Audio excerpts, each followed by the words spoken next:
Boys and girls, it's your boy Leo Flowers with another book review. Bam! Tools of Titans. I love this book. Everybody should have it. I've actually gifted this book to 7 of my personal training clients.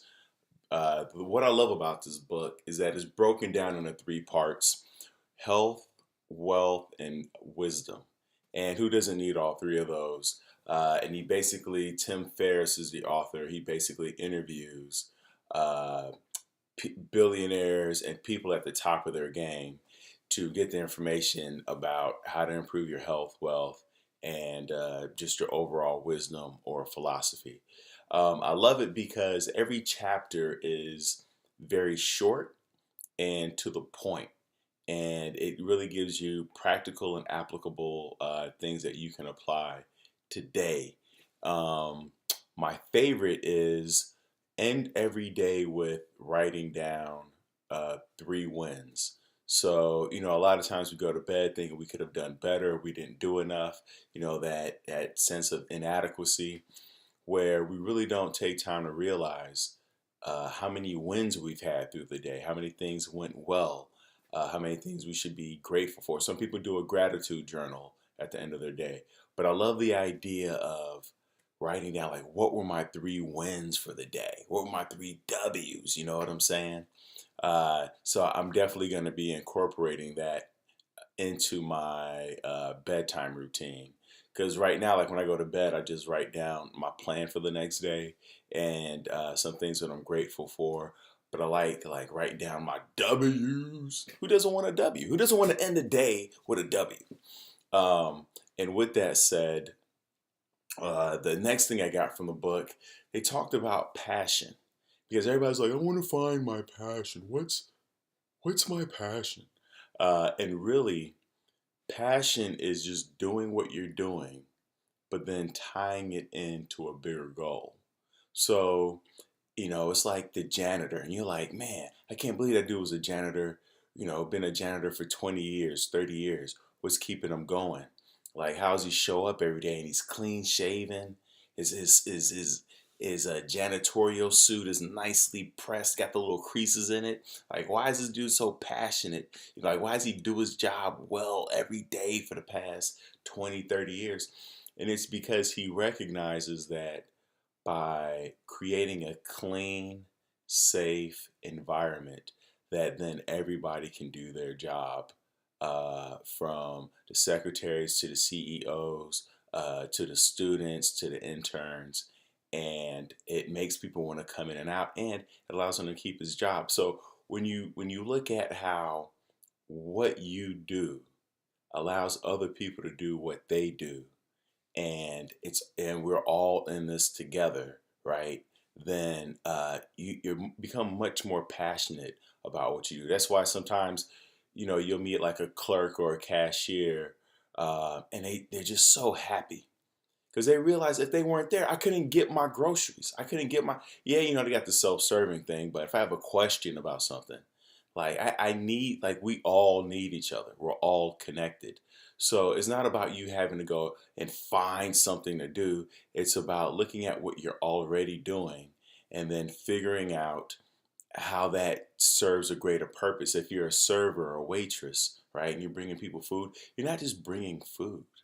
You're bringing nutrition and sustenance, and you're making people happy, and you're giving people something to talk about, and it's something that brings people together. These people are here together because of the food that you're bringing them, and and nobody recognizes you know when things go right, but people always recognize when things go wrong. So just the fact that nothing went wrong, I mean, that's a W. Goes back to the W.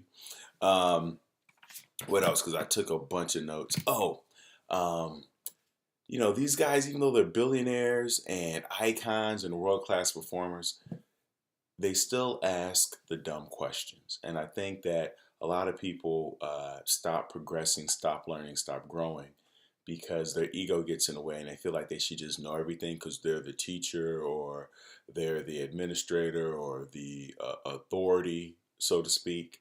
And I think that once you have that mindset that you're the expert and the go-to person, it stops you from growing. And I think the way to keep growing, keep learning, is just to ask dumb questions. I love to ask questions to things I already know the answer to, just so I can hear it repeated back to me in a different way, so then that it sticks. And I might have the wrong answer. There's so many times, I'm 41 and there's still so many things that I'm learning or unlearning that I thought were correct and I thought was the way to do something. And I was like, oh, I had no idea there was another way to do it. It's like, you're like when you go in a house, or you're like your grandma's house, and you're like, I didn't know this door was here. What's behind this door? You know what I'm So never stop being curious, never stop learning, never stop. What they say in Zen is having a beginner's mind. Um, what else did I get from the book? If you, I love this one. If you want to be successful, surround yourself with people who are more successful. But if you want to be happy, surround your people who are less successful. And this is so true. I think this is why you see celebrities going overseas to third world countries, and doing Habitat for Humanities and taking pictures with like a tribe in Africa or something like that. It truly does. It's sad to say, it does make you feel a little happier when you realize that you're doing better than someone else, or at the very least, it should make you grateful. Because there are times where you could have a really nice house and a nice car, a nice job, nice wife, all those things. And you find yourself complaining about it, but then you see somebody either out on the street or in the studio, or a couple arguing, and then it just makes you grateful for what you have. You're like, wow, I'm glad we're not that couple, or I'm so thankful that we live here, and not over there. Um, so it's true but it's also true that when you surround yourself with people who are more successful, quote unquote, however you define success, it does step your game up, because now you're surrounding yourself with people that you can learn from, right? Instead of knowing all the answers, now you're asking all the questions, because they're doing better than you, and they have more experiences than you have, so you have something to pull from. So I always love to sit at I always liken it to like, the little kids sitting at the table with the adults. When I Thanksgiving, I always want to sit with the adults. I never want to sit with the children. So I would just sit by myself. It was like, if I couldn't sit with them, so I always try to sit with sit at the bigger table. Always be trying to get to that other table. Um, what else? Oh, and that then brings me to um, study the greats, and not just in your field. And it's actually better that you study the greats in other fields. And this is something that I do right now. I'm reading George Washington's book, and even though he has nothing to do with personal training or stand-up comedy, he was the first president. Like, how much greater than that can you be? And not to say he is the greatest of all time, but there's a greatness in being the first U.S. president. So um, I'm reading about like his mindset and what got him there, and it's interesting because he and I actually have similar upbringings. I know it's ridiculous, but that's a whole. We ain't got time to go into all that right now. But study the greats, like the great musicians, the great artists, the great architects, the great athletes, the great chefs. Study all the greats, because what you're not really looking to see like how they do what they do specifically. Like, if you're studying a chef, you're not really looking to see how do you make lasagna from scratch or whatever. But what you are looking to see is what their philosophy is, and what their approach is, and how they handle failure, and how they encourage their teammates and manage a team, and how they plan out the week or the day, or what they're going to do, and how they manage their stress and things like that. So you're looking for those behavioral characteristics, those and the mindset that you can then incorporate into what you do. So study the greats. Videos, books. I listen to audio books all the time when I go for a walk. Um, boom, boom. Everyone, Richard Branson, billionaire, owns Virgin Atlantic. He said everyone should write a book about their life. And even if you don't believe that, I think that everyone should journal or write about their life. Even if it's not every day, once a week, once a month, just sit down and just write. Even if you have horrible penmanship, horrible grammar, it doesn't matter. Even if it's just like bullet points as to like, so what I do is every day at the end of my day, I just bullet point what happened throughout the day. Just little notes, because you'd be surprised at how many things happen throughout the day and how many things slip your mind by the end of the day.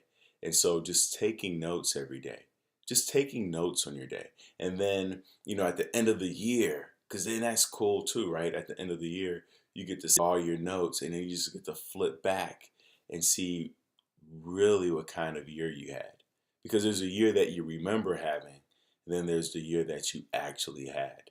And you get to see trends, you get to see highlights, you get to see W's, you get to see losses also, pain points. You also get to see growth, and because a lot of times we're so focused on what we're trying to get, we don't realize what we're getting or receiving, or how we're growing in different ways, right? I see this a lot, like with people who are working out. They're so focused on the weight and just like losing weight that they don't realize they've improved their mobility, they've improved their strength. But I didn't lose 50 pounds. That's all right. You got to be grateful for the wins, for the W's. Because on the way to getting what you want, you're racking up W's. You're racking them up. Rack up those W's. Yo, it's your boy Leo Flowers. Point is, get the book, Tools of Titans by Tim Ferris. I'm a fan. Peace. I'll soon be. Wait, what's the next book? Oh man, I don't know what I'm gonna review next, but I'm gonna put these up every week because I'm running through books. That's what I do. I'm cramming them in to the cerebral cortex. Peace.